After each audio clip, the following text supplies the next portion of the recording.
The Mandalorian versus Boba Fett. Context. This story is told under the premise that Mando is a purist, orthodox Mandalorian, whereas Boba Fett does not hold to the same beliefs or tenets. Boba uses the armor as a tool, whereas Mando lives in the armor and its creed. Mando is a cleric, or even paladin figure, and Boba Fett, though amazingly gifted a warrior, is an elite mercenary with no moral compass.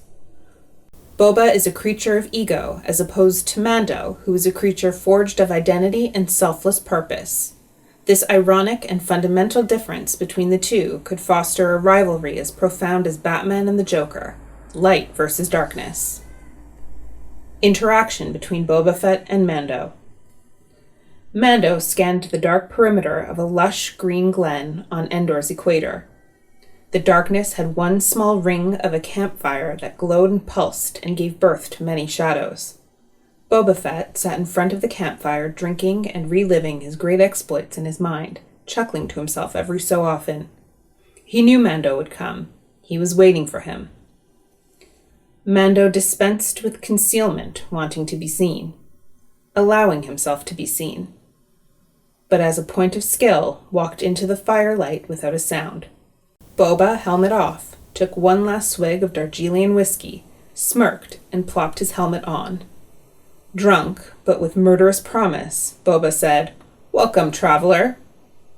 Mando looked down and scowled under his helmet at this grotesque pretender to what he loved so dear. "You don't deserve to wear that." "So you keep saying." Boba Fett corked his whiskey and scratched his crotch. "I think the Mandalorian I beat would disagree. Oh, wait. He's dead. Heh. You wanted an answer? You wanted to know if I would help you on a job." Boba Fett sneered through his helmet and said, "Where's baby bastard Yoda?" Mando paused and steadied himself before answering, "Where's your father?" Boba stood up and approached Mando and closed in, helmet to helmet so they could see each other's eyes. "Put your hands up." Mando threw 3 punches, all intended to be blocked, and ended with a downward headbutt that clanged his helmet and bloodied Boba's nose. Blood dripped from the wound visibly beneath his helmet as a black ooze in the firelight. Mando disengaged and stepped a few feet back and circled. He pulled a blade out of his right shoulder that Boba had slipped in upon the headbutt perfectly timed. Boba howled with laughter. Singing birds erupted from Mando's wrist launcher, and Boba immediately engaged his jetpack and shot a line around Mando's ankle, whisking him into the night sky. The singing birds exploded on massive Endorian trees, felling some as Mando twisted in Boba's ascent. Mando engaged his pack and executed an uppercut that sent Boba sprawling to the ground. Boba landed and backed away, scrambling. Mando landed before him in the campfire light in superhero pose. He stalked forward with his arm outstretched and liquid flame shot from his wrist. A fireball of death loomed forward. Boba, in a heartbeat, raised his arm and fired from his gauntlet a cryospray that froze the massive fireball. The now frozen fireball hit the ground like a massive boulder of granite. The thud shook the nearby earth. Boba raised his blaster rifle and fired 3 bolts before a throwing dagger grenade lodged into his rifle. Boba discarded it and charged Mando.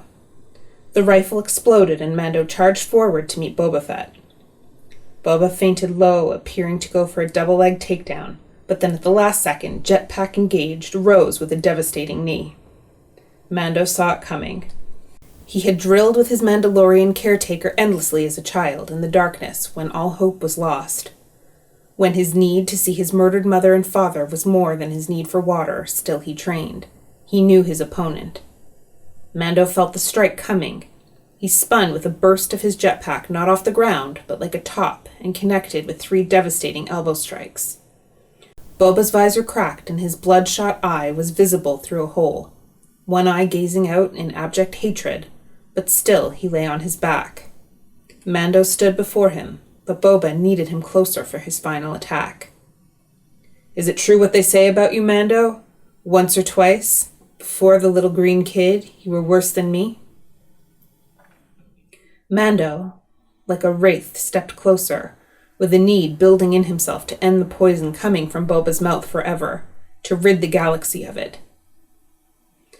Yeah, Mando, there are a lot of mercs out there who still remember who you were, who you really are, how sadistic you were, how cold. From a hidden sleeve sewn into his glove and sleight of hand, Boba fiddled out an acid-burst capsule. It was his last one, very hard to come by. Production of the weapon had ceased long ago when times were far more brutal. It was to be used only in a time of extreme emergency.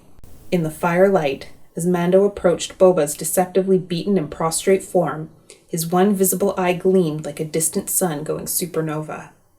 Boba, faster than the eye could perceive, rolled forward and threw with all his might the acid capsule. A smile creeped deep dark line across his face at the horror and high-pitched screaming that was about to begin.